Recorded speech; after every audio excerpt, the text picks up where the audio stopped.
প্রিয় ছাত্ররা, আজকে আমরা উইভিং ওয়ানের প্র্যাকটিক্যাল অংশ আমাদের প্র্যাকটিক্যাল খাতায় লিপিবদ্ধ করব।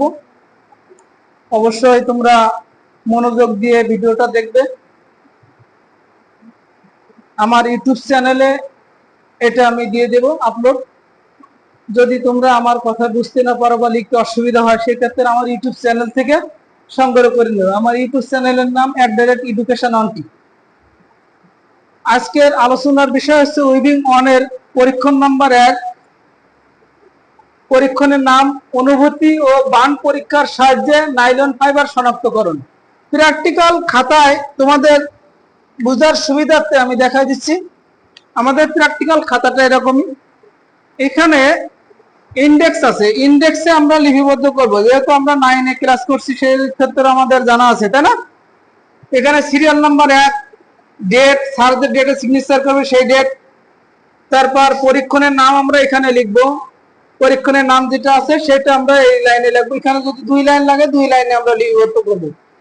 তারপর পেজ নাম্বার, অর্থাৎ 1 থেকে 3টা পেজ যদি লাগে 1 থেকে 3, এইভাবে আমরা ইন্ডেক্সে লিপিবদ্ধ করব।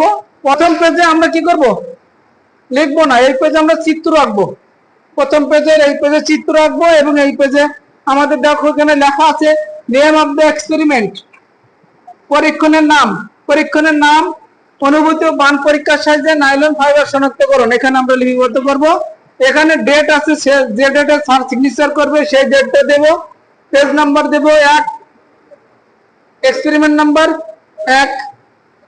যদি দ্বিতীয় পেজে আমাদের এক পেজে যদি না লেখা সম্ভব হয়, দ্বিতীয় পেজ লাগে, সেক্ষেত্রে আমরা পরীক্ষণের নামটা লিখবো না এখানে, কিন্তু বাকি অংশগুলো লিখবো। ডেট লিখবো, পেজ নাম্বার 2 লিখবো, এক্সপেরিমেন্ট নাম্বার 1 এটা লেখা লাগবে।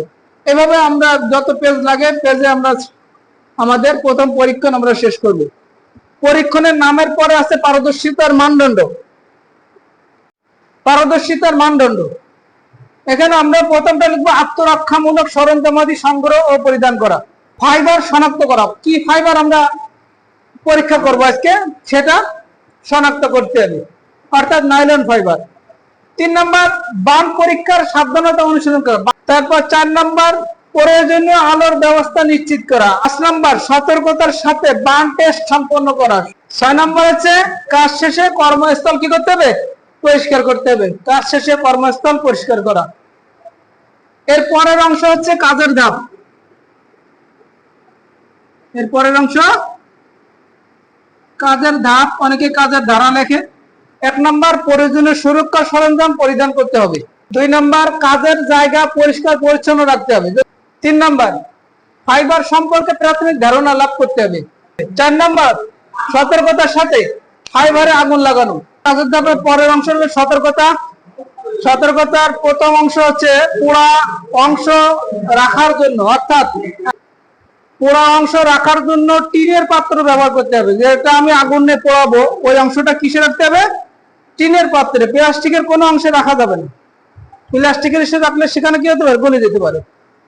2 নাম্বার আগুন নিভানোর জন্য কিছু পানি কাছে এনে রাখতে হবে। বাচ্চাদের পরীক্ষণ থেকে দূরে রাখতে হবে। আগুন নিভানোর উপকরণ অবশ্যই পাশে এনে রাখতে হবে। আগুন নিভানোর উপকরণ বালি বা পানি, এই ধরনের উপকরণগুলো পাশে এনে রাখতে হবে। এই কাজগুলো সতর্কতাভাবে করতে হবে। আগামী রবিবার আমি এই পরীক্ষণটা তোমাদের দেখতে চাই খাতায়। আগামী রবিবার আমি সিগনেচার করব, ঠিক আছে? আগামী রবিবার এই পরীক্ষণটা তোমাদের খাতায় লিপিবদ্ধ করে রাখবা। পরের জন্য আমার ইউটিউব চ্যানেল এডুকেশন আন্টি থেকে সংগ্রহ করে নেবা। সবার সুস্বাস্থ্য কামনা করে শেষ করলাম। আল্লাহ হাফেজ।